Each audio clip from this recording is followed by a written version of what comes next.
문재인 정부에서는 이제 외교안보 특별 보좌역을 하셨는데 그 얘기 조금 이따가 네. 해보도록 하고요. 자, 그런데 이렇게 이제 복잡한 외교 분야에서 우리가 어떤 전략을 가지고 생존할까를 또 이 책은 잘 정리를 하고 있습니다. 공부가 꽤 됐습니다. 특히 5가지 선택지에 네. 대해서 아주 친절하게 여기 설명을 했던데요. 자, 한번 우리가 표를 한번 볼까요? 표 5가지 선택지 만들어 놓은 표. 이거는 이제 여러분들이 뭐 너무 글자가 작죠. 그래서 이렇게 섬세하게 우리 교수님께서 표로 정리해 주셨다. 나중에 책에 이게 나와 있으니까요. 한번 보시고요. 자, 크게 정리한 거 5가지 한번 보도록 하겠습니다. 지금 바야흐로 신냉전 시대입니다. 미중 신냉전 시대인데 한국의 전략적 선택을 어떻게 해야 될까? 사실 이제 우리가 이렇게 큰 틀거리 속에서 최근에 이루어지고 있는 한일 정상회담이든 한미 정상회담이든 이해가 가능할 텐데요. 우리 교수님께서 정리한 5가지 선택지. 첫 번째가 한미 동맹 강화론, 그다음에 두 번째가 중국 편승론, 세 번째가 홀로서기론, 그다음에 네 번째 현상 유지론, 5번째가 초월적 외교론. 이렇게 이제 5가지로 정리를 했습니다. 교수님, 이제 이 표에서 보면은 지금 윤석열 대통령은 1번이죠. 1번을 하고 있는 거죠. 네. 그다음에 이제 책을 자세히 읽어보면 나옵니다만 또 아까 말씀하신 것도 보면은 김대중 대통령은 현상 유지론. 그렇죠. 자, 우리가 이제 한미 동맹 강화론 쉽게 이해되고 중국 편승 홀로서기도 이해가 되니까 김대중 대통령의 현상 유지론을 짧게 설명하신다면요? 그분 주장은 그죠. 그분은 이제 그 논두렁론이라는 걸 폈었는데요. 네, 논두렁론. 소가 논두렁을 지나갈 때 풀 뜯을 때 뭐 오른쪽 왼쪽 가려서 뜯지 않지 않느냐. 풀이 있는 대로 가서 이제 풀 뜯지 않느냐라고 그렇죠. 하는 주장을 했거든요. 네. 그거에 해당되는 거죠. 그러니까 미국하고 동맹은 계속 유지하지만 우리가 중국하고 전략적 협력 동반자 관계도 동시에 유지해 나가자. 네. 그러면 여기 이제 반론이 나오죠. 김대중 대통령이 있을 때는 네. 김대중 대통령이 클린턴 대통령하고도 사이가 좋았고 그다음에 짱쩌민 중국 주석하고 사이가 좋았으니까 가능한 것 아니냐. 네. 지금 바이든하고 시진핑 두 지도자 사이의 관계가 아주 악화가 됐고 그렇죠. 미국의 압박을 우리에게 많이 가하는데 가능하겠느냐. 네. 저는 뭐 가능하다고 봐요. 그걸 이제 우리의 정책적 조율에 달린 건데 네.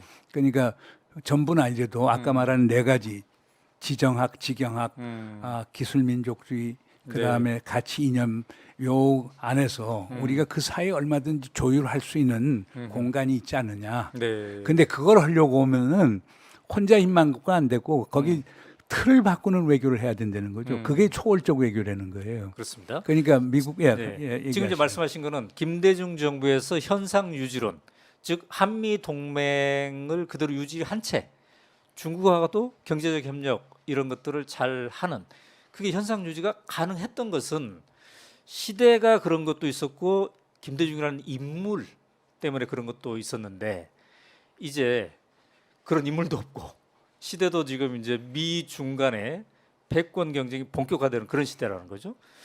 그러면 이때는 어떻게 해야 되느냐라고 해서 마지막으로 5번째로 제안한 게 이른바 초월적 외교. 전략이죠. 네. 외교 전략이죠. 자, 그거 초월적 전략에 대한 거 한번 책에 적혀진 거를 한번 보도록 하겠습니다.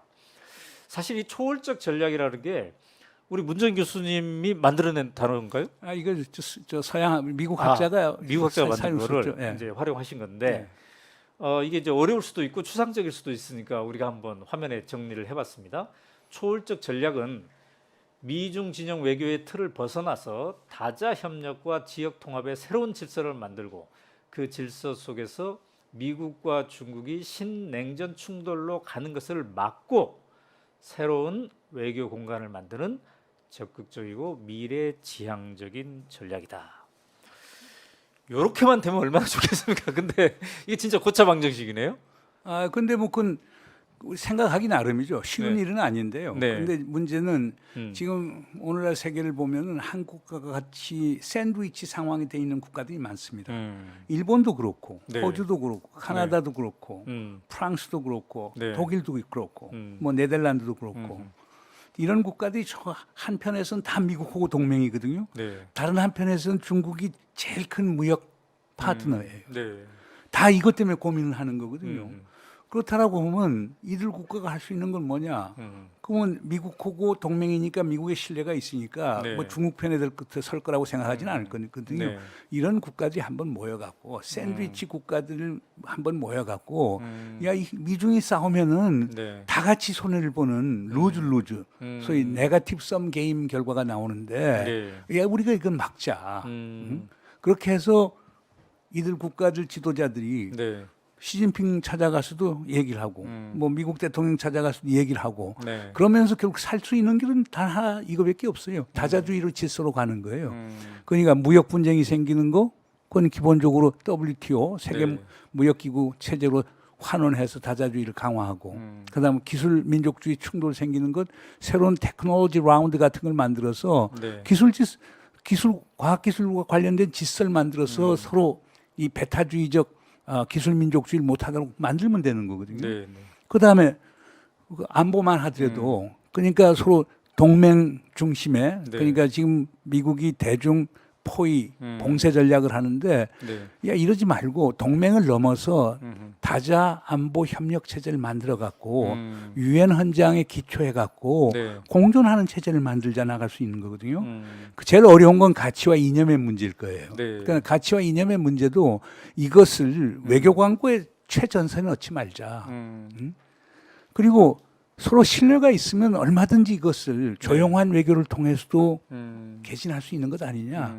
그러니까 이런 식의 발상의 전환을 가져오는 건데요. 네. 뭐 독일 3인당 측에서는 이 아이디어를 상당히 선호하는 것 같더라고요. 그래서 네. 제가 6월 둘째 주에 그 독일 3인당 초청받아서 독일을 가는데 네. 그래서 거기는 3인당 지도급 인사들하고 이걸 협의를 좀 해보는 자라고 하는 건 지금 구상을 갖고 있습니다. 그래서 한국 정부에서 이걸 할 가능성은 상당히 적고 네. 숄츠 총리가 한번 네. 그 독일이 중심이 돼서 이런 구상을 해서 샌드위치 국가들 좀 국제회의를 베를린에서 좀 한번 해보는 게 어떠느냐 이런 이런 샌드위치 포럼.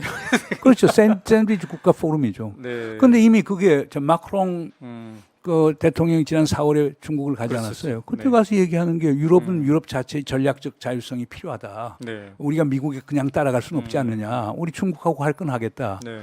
그다음에 숄츠 총리도 작년 11월 중국 가갖고 우리는 실용주의 채택하겠다. 물론 가치 중요성은 우리가 저버리는 건 아니지만은 네. 실용주의가 독일 외교의 사이 최전선이 돼야 된다. 네. 그러니까 이런 것들을 보면은 얼마든지 가능할 것 아니냐. 그다음 호주 같은 데도 노동당 정부가 들어서 있기 때문에 아마 제일 그 걸림돌은 한국하고 일본이 지금 보수당 네. 잡고 있기 때문에 거기만 협력이 된다라고 하면은 네. 이런 샌드위치 국가 협의를 통한 초월 외교도 꼭 네. 불가능한 건 아니다라고 말씀드릴 수 있습니다.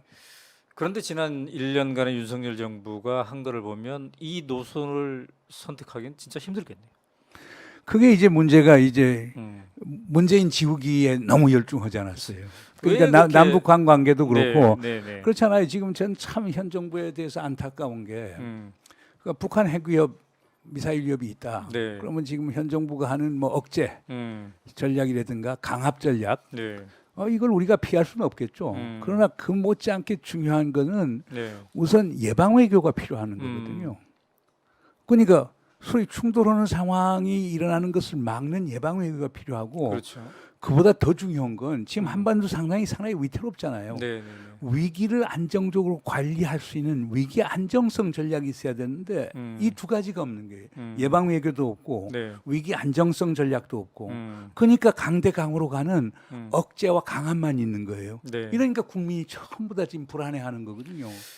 그 예방 외교라는 게 전쟁을 예방하는 외교이지 않습니까? 그렇습니다. 근데 어떻습니까? 이게 외교 전문가의 입장에서 이러다가 위태로운 상황, 전쟁 같은 국지전이라도 나오는 거 아닌가 이런 걱정도 좀 있으십니까? 물론 있죠. 얼마 전에 파이낸셜 타임스에도 그렇게 네. 나오지 않았습니까? 지금 한반도에서 전쟁이 일어나면 과거처럼 뭐 서해, 동해, 뭐 네. 휴전선 일대에서 무슨 국지적인 군사적 충돌이 끝나는 게 아니고 네. 지금 북이 지금 전술핵과 네. 그리고 단거리 탄도미사일 다 가지고 있기 때문에 네. 조금이라도 잘못하면 이게 확전이 될 수 있고 확전의 형태는 핵전쟁을 뛸 가능성도 배제를 하지 못하기 때문에 네. 그러기 때문에 지금 보다 더 신중하게 음. 한반도 상황을 관리해야 된다는 것입니다. 지금 그 군대 자식을 보내놓은 부모들은 걱정이 점점 늘고 있다고 그래요.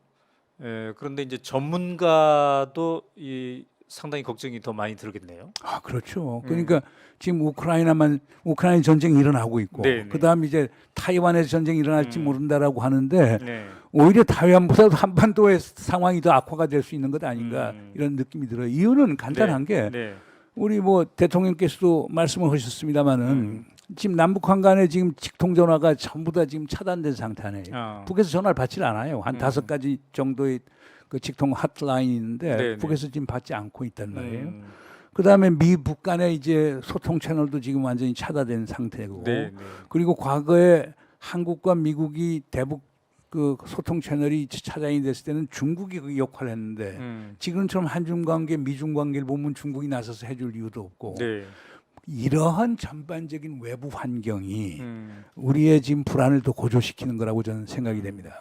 근데 이제 역대로 보면은 민주개혁 정권 말고 보수 정권 때 남북 간의 긴장이 더 높지 않았습니까?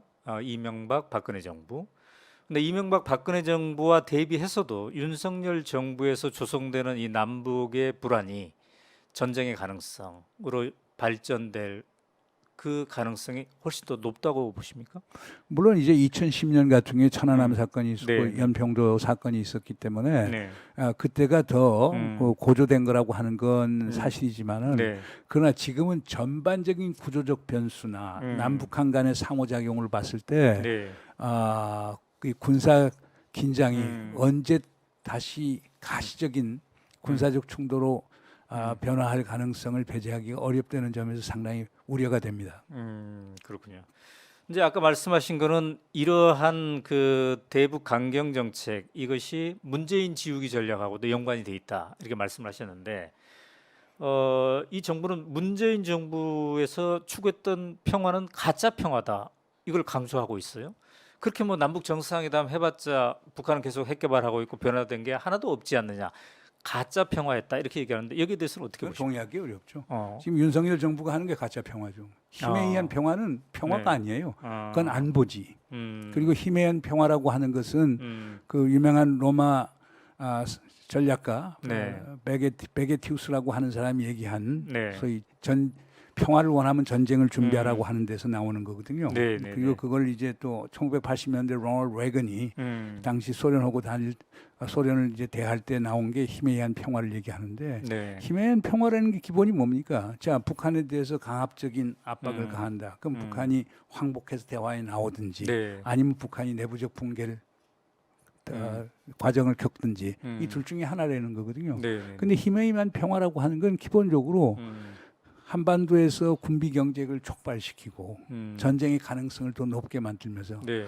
그리고 전쟁이 일어났을 때는 결국에 정복해서 굴복시키고 예속을 시키는 것 이런 아이디어거든요. 네. 그러니까 이게 로마가 칼타고 가서 했던 그 칼타고적 평화라고 얘기를 할 수 있는데 최소한 북한은 그렇게 인식을 하고 있거든요. 네, 네, 네. 그럼 북한은 절대 양보하지 않고 끝까지 가겠죠. 음. 그러면 이게 네. 가짜 평화지. 이게 어떻게 진짜 평화입니까? 그럼 문재인 평화는 뭐였냐? 간단해요.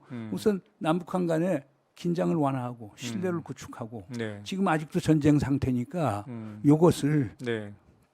결국에 종전선언 채택을 통해서 네. 평화협정으로 좀 바꿔보자. 그러니까 그런 점에서 윤석열 대통령이 의회 연설에서 네. 이제 한반도 전쟁은 1953년에 끝냈다라고 하는 그런 발언을 하셨는데 그건 참 잘못된 인식이죠. 그리고 문재인 정부가 했던 한반도 평화 프로세스는 네. 국제정치 이론의 가장 초보적이고 보편적인 접근법이에요. 그러니까 그걸 통한 평화를 가짜 평화라고 얘기하면 말이 안 되죠. 네. 그리고 그때 문재인 정부 때는 결국에 이런 한반도 평화 프로세스를 통해서 북한의 비핵화도 추동하자라고 하는 거거든요. 동시 병행 추진을 해서 네. 나는 그게 정답이라고 봐요. 그건 제가 지난 정부의 편향이 돼서가 아니고 네. 국제정치 학자로 봤을 때 그것이 평화로 가는 길이지 네. 힘에 의한 강압 그것이 평화를 가져온다? 자, 그런데 이제 문재인 정부 얘기를 우리가 하고 있었습니다만 그 2018년에 남북 간의 정상회담까지도 하고 분위기가 굉장히 좋지 않았습니까? 그런데 이제 집권 중후반기에서는 별 진전이 없었단 말이죠. 이것을 함께 지켜봤던 외교특별안보 보좌관으로서 입장에서 봤을 때 어떻습니까? 무엇이 그런 진전을 방해했던 걸까요? 뭐 제일 큰 거는 미국 변수였죠. 미국 변수. 예, 그러니까 2019년 2월 27일, 28일 하노이 정상회담에서 네.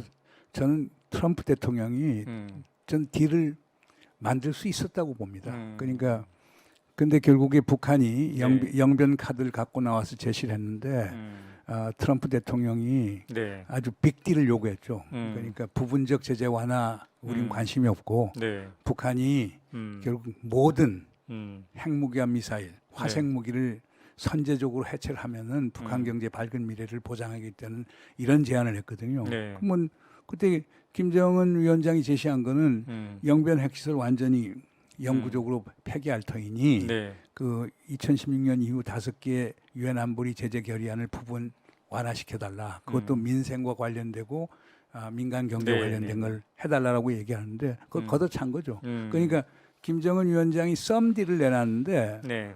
트럼프 대통령이 빅딜을 내서 노딜로 가버린 거죠.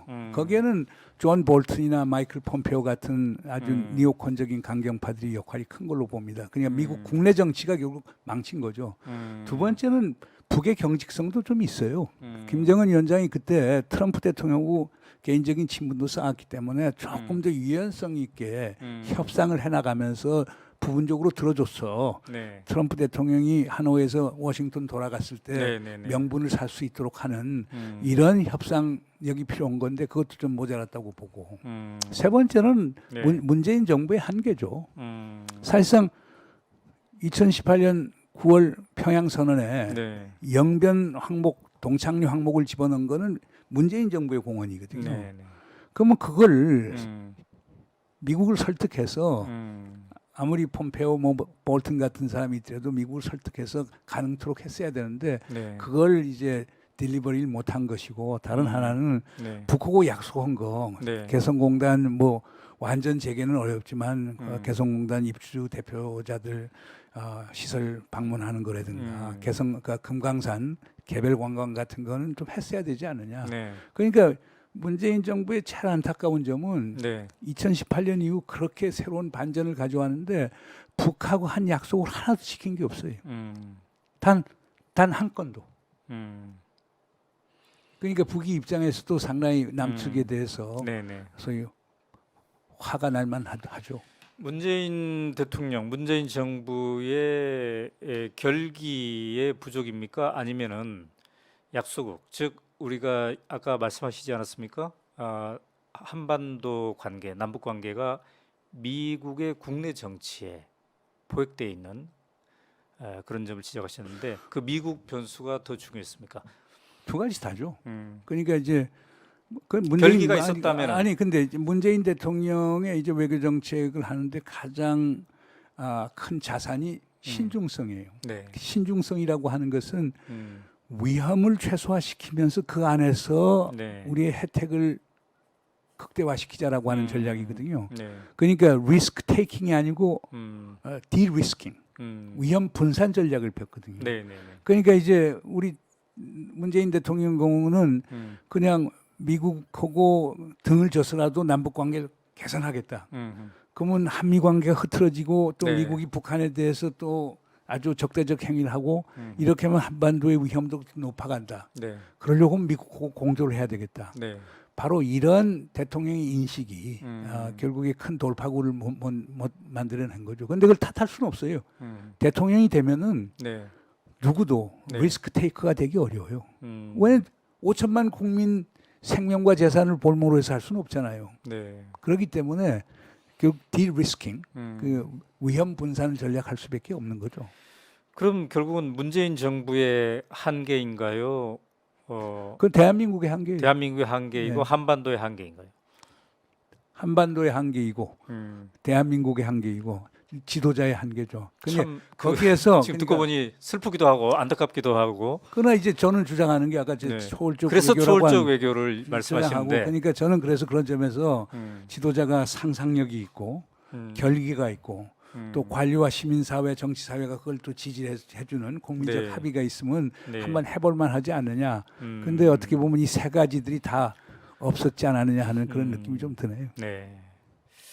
자, 그 얘기는 나중에 한번 네. 제대로 다시 한번 모시고 이렇게 해봐도 좋을 것 같습니다. 이제 우리가 어느 정도 이제 정리를 해야 되는데요. 제가 책을 보니까 306쪽에 상당히 또 중요한 표현을 쭉 적어 두셨습니다. 외교와 내치에 대한 얘기인데요. 자, 여기 나오네요. 외교는 내치의 연장이다. 국내 정치적 기반이 없는 외교 정책은 사상 누각과 같다. 그렇다면 어떤 외교 정책이 국내에서 정치적 지지를 받을 수 있겠는가? 정파를 넘어서는 대승적 외교 정책을 펼 때 비로소 지지를 받을 수 있다. 물론 대통령 중심제의 민주 정치는 승자 독식 원칙에 기초한다. 그러나 지지 세력의 요구만을 수용하는 외교 정책은 성과를 내거나 지속성을 담보하기가 어렵다.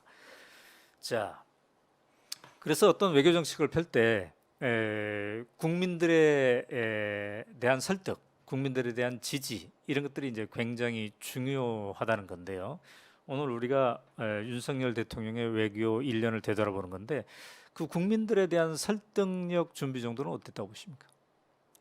그러니까 뭐 제가 볼 때는 대통령께서 네. 정말 초당적으로 그 끼리끼리가 아니고 초당적으로 뭐 대통령에 대해서 자문기구를 만들어서 거기에서 대통령 앞에 이제 초당적인 뭐 보고서나 추천서 네. 같은 것을 뭐 제출하는 방식 같은 것도 있을 것 같고 그다음에 야당 지도자들하고도 수시로 네. 이제 컨택을 해갖고 그 야당 지도자의 그 정치적 지지와 합의를 받을 수 있도록 하는 작업도 중요할 거고 네. 그다음에 현 정부 와서는 시민사회에 대해서도 이제 상당히 편가름에 접근을 하고 있는데 네. 그것도 시민사회들도 그러니까 진영에 관계없이 초청해갖고 얘기를 듣고 네. 이런 과정들이 좀 고통스럽긴 하겠지만은 이런 과정을 겪으면서 국민적 합의를 만들 수 있는 것 아니냐. 그리고 어떤 땐 대통령이 본인이 생각한 결단이 있다고 하더라도 네. 그런 합의에 부응해갖고 내 결단을 바꿀 수도 있다는 걸 보여주는 이런 것들이 필요하지 않을까 생각이 돼요. 그렇군요. 제가 이 책 읽으면서 왜 외교 정책 하는데 이런 단어들이 튀어나오지라고 생각했던 게 한두 개가 있어요. 그 중에 하나가 지도자의 창의성, 창조성 이런 표현인데 아까 그 문재인 정부 때 왜 이렇게 남북 관계가 꼴문 직전에서 이게 안 터지나 꼴이 안 터지나 그러면서 우리가 초월적 얘기했잖아요. 그게 실현 불가능하지만 매우 어렵지만 창의성, 창조성 지도자들이 이걸 가지면 그 틈새에서 뭔가 문을 또 열 수도 있겠구나 이런 생각을 해봅니다. 그 한편에서 구조적 제약이 있고요. 네. 다른 한편에서는 대통령 개인의 네. 능력, 창의성, 상상력 이런 것들이 필요한데 문제는 이제 그 옆에서 보좌하는 분들이 그걸 어떻게 잘 연계될 수 있도록 하느냐 하는 게 상당히 필요하겠죠. 갑자기 이런 생각이 드네요. 2018년, 19년 이때 김대중 대통령이 있었다면 어떻게 됐을까요? 별반 차이는 없을 거예요. 그냥 미국이 너무나 미국의 미국이 워낙 예측 불가능했기 때문에. 네. 그러나 하여간 그렇군요. 저는 문재인 대통령이 특히 김정은 위원장의 신뢰를 사는 데는 네. 엄청난 사실상 성과를 보였기 그렇죠. 때문에 정말 제가 2018년 평양 가서 느낀 건데 정말 김정은 위원장이 우리 문재인 대통령에 대한 신뢰와 존경을 보였고 우리 대통령도 또 김정은 위원장에 네. 대한 신뢰와 존경을 보여서 그런 것들이 크게 작용을 했었는데 근데 신뢰라고 하는 것도 서로 약속한 것을 딜리버리 해야 될 거예요. 그렇죠. 약속한 걸 지켜야 되잖아요. 지키지 못기 때문에 이제 신뢰가 깨진 거죠. 근데 아까 그 표현 하나도 지키지 않았다. 이게 그건 사실이죠. 네. 자, 그런데 또 하나의 표현이 이 책에 나온 그 참신한 게 공공 외교라는 표현이었습니다. 그러면서 시민이 참여하는 시민과 정보를 나누는 시민이 함께하는 외교 이런 표현들이 등장한단 말이죠. 왜 오늘 이제 시청자들이 함께 이 방송을 지켜보고 있을 테니까 그거 뭐 외교 전문가들, 대통령, 외무장관 이런 사람들한테 맡겨둬야 되는 거 아니야? 우리는 잘 모르는 구석 아니야? 이렇게 생각할 수도 있잖아요. 근데 이 책에서 그런 공공 외교라는 측면에서 시민의 참여, 깨어있는 시민 이걸 강조한 이유는 뭔가요? 그건 간단해요. 세상이 변하지 않았습니까? 그러니까 외교 정책이라는 게 네. 소위 행정부의 독점적 전유물이 아니거든요. 네. 그리고 특히 시민사회 역할들이 상당히 필요하니까 음. 보세요. 자, 정부가 어떤 정책을 편다. 네.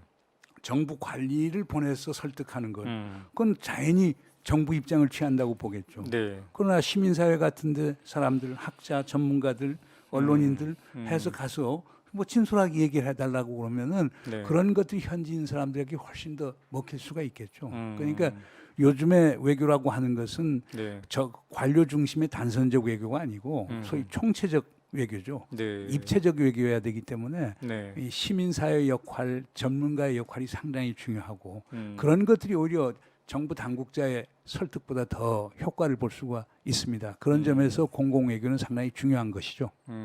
그렇군요. 네. 자, 어느덧 이제 우리가 마무리를 해야 되는. 어우, 시간이 훌쩍 지났네요. 우리 문정 교수님 오랜만에 이제 오마이 TV 함께 했는데요. 함께 해준 시청자들에게 마지막으로 하고 싶은 얘기 있으시면. 오마이 뉴스 TV 계속 시청 많이 해주십시오. 네, 감사합니다. 우리 문정인 교수님도 앞으로 종종 이제 나오셔가지고 우리들에게 눈을 좀 이렇게 좀 큰 차원에서 확 좀 트이게 이렇게 해주시면 감사하겠습니다. 여러분 오늘 어떻게 지켜보셨습니까? 저는 여러 가지 말씀 중에 남북 관계를 미국의 국내 정치가 주무르고 있다. 이런 표현 다시 한번 이제 듣게 되는데요.